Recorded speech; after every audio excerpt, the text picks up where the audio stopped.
நாங்கள் இதை எதிர்பார்க்கவே இல்லை. திடீர்னு சத்தம் கேட்டு தான் நானே வெளியில் வந்து ஓடி வந்து பார்த்தேன். பால்கனி இடிஞ்சு விழுந்துடுச்சு. இடிஞ்சு விழும்போது அப்பாவும் அம்மாவும் இங்கே நின்று இருந்திருக்காங்க. அந்த டேங்காண்ட நின்றுக்கும்போது தலையில் அடிபட்டு அப்பா அம்மா 2 பேரையும் வந்து, அப்புறம் வந்து தம்பியோட பொண்ணு ஒன்று 14 வயசு பொண்ணு, அவங்களையும் கூட்டிகிட்டு இப்போ ஹாஸ்பிட்டல் போயிருக்காங்க. இப்போ ஃபோன் பண்ணி கேட்டது, தம்பிக்கிட்ட கேட்டதுக்கு அவங்க 2 பேருக்கும் அப்பா அம்மாவுக்கு 3 பேருக்கும் ட்ரீட்மெண்ட் போயிட்டுருக்கு. ஏதோ தையல் போடுறதா சொல்லியிருக்காங்க. தலையில் போட்டிருக்காங்க. ட்ரீட்மெண்ட்டில் தான் இருக்காங்க. இதில் என்ன சொல்கிறதுனாக்கா, இந்த மெட்ரோ வாட்டர் ட்ரெயின் ஒன்று, அதுக்கப்புறம் இந்த பில்டிங் கட்டும் போது கூட பார்த்தீங்கன்னா ஒரு 25 அடி ஆழம் எடுத்தாங்க இங்கே. நாங்கள் அப்போவே இந்த பில்டிங்கை வந்து இது பண்ணி நிறைய பிரச்சனை பண்ணோம் இந்த தெருவில் இருக்கிறவங்களாம். அப்போ வந்து அவங்க வந்து அதை பண்ணித்தரேன் இதை பண்ணித்தரேன்னு சொல்லிட்டு பண்ணாங்களே தவிர அதுக்கப்புறம் எதுவுமே பண்ணவே இல்லை. இப்போ இந்த பக்கம் மெட்ரோ ட்ரெயின் ஒர்க்கு. இதில் இப்போ வீடு பார்த்தீங்கன்னாக்கா 25-27 வருஷம் தான் ஆகுது வீடு கட்டி.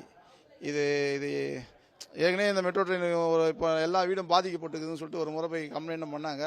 வேறு ஏதாவது ப்ராப்ளம் வந்தால் நாங்கள் பார்த்துக்கிறோம்னு சொல்லிட்டு சொன்னாங்க மெட்ரோ ட்ரெயினில். ஆனால் இதுக்கப்புறம் எதுவும் வரல. இப்போ போலீஸ்லாம் வந்திருக்காங்க, காவல்துறையில் வந்திருக்காங்க.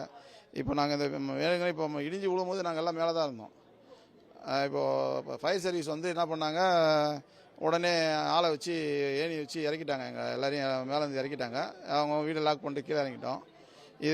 இதுக்கு ஃபர்தராக மூவ் என்னன்னு சொல்லிட்டு நாளைக்கு பொழுது தெரிஞ்சால் இப்போ ஸ்டேஷனில் போய் என்னன்னு சொல்லிட்டு இன்னும் கம்ப்ளைண்ட் கொடுத்துட்டு ஃபர்தராக இதுக்கப்புறம் தான் என்ன மூவ் பண்ணுறதுன்னு சொல்லிட்டு மூவ் பண்ணுவோம். பால்கனி அம்மா அப்பா கீழே தான் இருந்தாங்க. அம்மா அப்பா கீழே தான் வீடு இருந்தாங்க. அவங்க அங்கே சும்மா தண்ணி டேங்கில் பார்க்க போய்க்கிறாங்க. பார்க்க போன விதத்தில் திடீர்னு அது இதுவாகிட்டுச்சு இருக்கு. அங்கே சத்தம் கேட்டு தான் நானே ஓடியாந்து பார்த்தேன். அப்புறம் அம்மா தான் கத்துறாங்க, அப்பா அடிபட்டுதுடா அப்படின்ட்டு. அதுக்குள்ளே வந்துட்டாங்க. அவங்க நல்ல வேலை, அது பெரிய கல்லெல்லாம் மேலே வந்து நிறுத்துறாங்க. அது தொங்குது பார்த்தீங்களா, அது ஏதோ தடுத்ததால் இது அது வந்து மேலே வந்துன்னா என்ன ஆயிருக்குன்னு தெரியாது.